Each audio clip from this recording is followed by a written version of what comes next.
Elias lived in the rhythm of gears and the scent of old machine oil. His world was a cramped basement workshop in the city's grayest district, where the sun only visited for an hour each morning. He was a man of quiet genius, a master of mechanical hearts that the world had forgotten. His hands were always stained with the dark grease of centuries-old clocks, but his soul was untainted. Every penny he earned, every meager meal he skipped, was for Elena. She was his golden sun, or so he thought.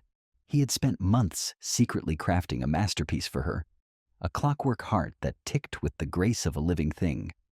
He believed that if he worked hard enough, if he proved his worth through his craft, she would see the king hidden beneath the soot. But Elena did not dream of gears. She dreamed of diamonds. She looked at Elias and saw a ceiling she couldn't climb past, a man whose love was as dusty as the ancient pendulums he repaired. While Elias was counting seconds in his basement, Elena was counting the days until she could escape the poverty that she believed was a contagious disease. The betrayal came on a night when the sky wept with a relentless freezing rain. Elias had closed his shop early, clutching the clockwork heart in his trembling, oil-stained hands. He walked to the high-end district where Elena had been spending more and more time, working late. He found her not in an office, but in the plush leather seat of a silver luxury car, her lips pressed against those of Julian, a man whose only talent was being born into a mountain of inherited gold. When the car door opened, the scent of expensive cologne and champagne hit Elias like a physical blow. Elena didn't flinch.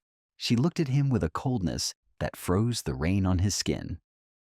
"Elias, look at yourself," she said, her voice dripping with a cruelty he had never known.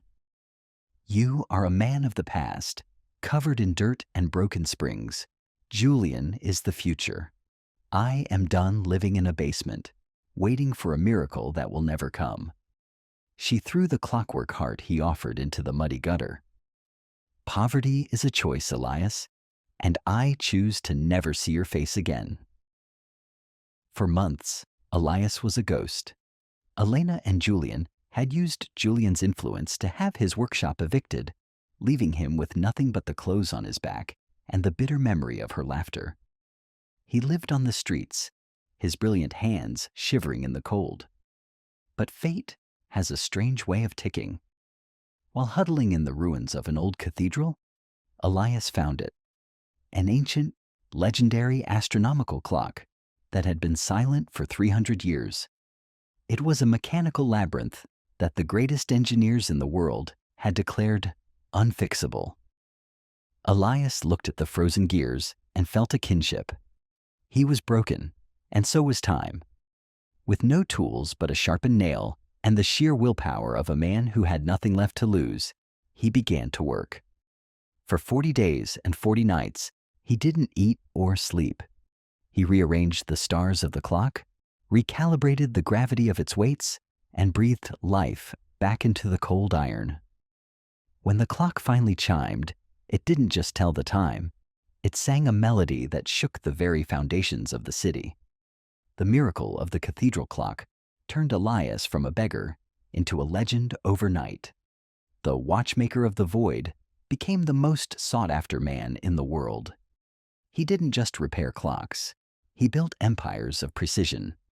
Within 3 years, Elias had founded Chronos Industries, a conglomerate that controlled the world's most advanced timing technologies and high-end luxury goods. He had shed his oily rags for suits made of midnight silk, but his eyes remained as sharp as a jeweler's loupe. He moved into a penthouse that touched the clouds, looking down at the city that had tried to swallow him. He had wealth that could buy the very streets he once slept on, but he hadn't forgotten the mud. He hadn't forgotten the silver car. He had been patient, waiting for the gears of justice to align. He spent millions tracking every investment Julian made, every debt Elena incurred, and every move they made in their decadent, hollow world. He wasn't just a businessman. He was a hunter who understood that the best revenge is served on a silver platter, timed to the exact second. The city's elite gathered at the Grand Obsidian Gala, hosted by the mysterious billionaire owner of Kronos Industries. No one had ever seen his face. He was a shadow behind a curtain of gold. Elena and Julian were there, though they were no longer the golden couple. Julian's reckless investments and Elena's insatiable hunger for luxury had pushed them to the brink of ruin. They were desperate, looking for a miracle to save them from the banks that were circling like sharks. Elena wore a dress that cost more than a common man's life, but her eyes were frantic. When the host finally stepped onto the stage, the room went silent. Elias stood there, the light reflecting off his diamond-studded watch. Elena's glass shattered on the floor. Her face went pale, a ghost white that matched the snow outside. She recognized the eyes. She recognized the man she had thrown into the mud. But he didn't look at her with anger. He looked at her as if she were a broken gear that was no longer worth repairing. He smiled, a cold, predatory curve of his lips that signaled the beginning of the end. "Welcome," Elias said, his voice a smooth, low-frequency hum that commanded the room. "Tonight we celebrate the value of time, and tonight I have a special announcement." He signaled to his assistants, who brought out a series of legal documents. He looked directly at Julian, whose arrogance had been replaced by a sweating, trembling fear. "Mr. Julian, I believe you are familiar with the Aegis Holding Company. I bought it yesterday, along with all your personal debts, your family's estate, and the very car you drive." The room gasped.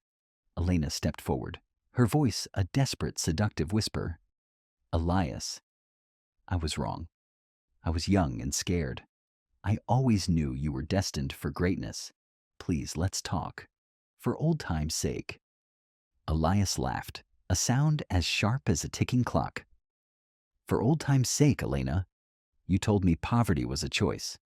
Tonight, I am making that choice for you." He signed the papers with a flourish of his gold pen. Every asset they owned was now his. Every luxury they had stolen from the world was being reclaimed. He was erasing them from the map of the elite, stripping them down to the very nothingness they had once mocked him for. An hour later, Elena and Julian were escorted out of the gala by security. They stood on the same street corner where Elias had once stood in the rain. The silver luxury car was towed away as they watched.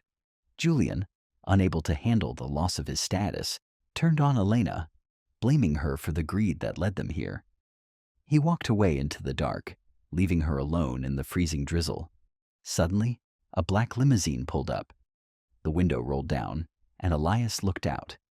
He held something in his hand, the same clockwork heart he had crafted years ago, now polished and shining with an ethereal light.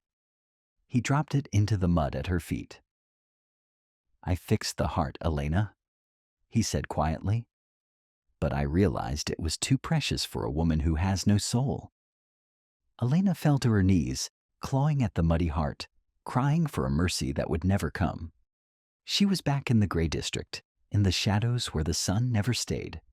She had chosen diamonds, and now she was left with the cold, hard weight of her own choices. Elias didn't look back. He had closed the book on the past, and his future was ticking forward with perfect precision. As the sun rose over the city, Elias stood in his penthouse, watching the world begin its daily grind. He wasn't the man covered in oil anymore, nor was he the man fueled by hate. He was a master of his own destiny. In the basement of the old cathedral, the astronomical clock chimed once more, a deep, resonant sound that echoed through every street and every heart. It was a reminder that time is the only true currency, and it always pays its debts. Elena was now a ghost in the district she had tried to flee, a warning to those who trade love for gold.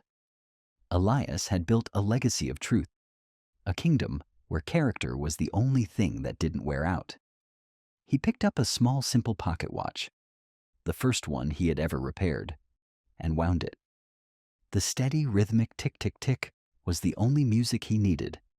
He had turned his betrayal into an empire and his pain into a masterpiece. The watchmaker's reckoning was complete. The gears had turned, the weights had fallen, and for the first time in his life, Elias felt that time was finally on his side. He was no longer a servant of the clock.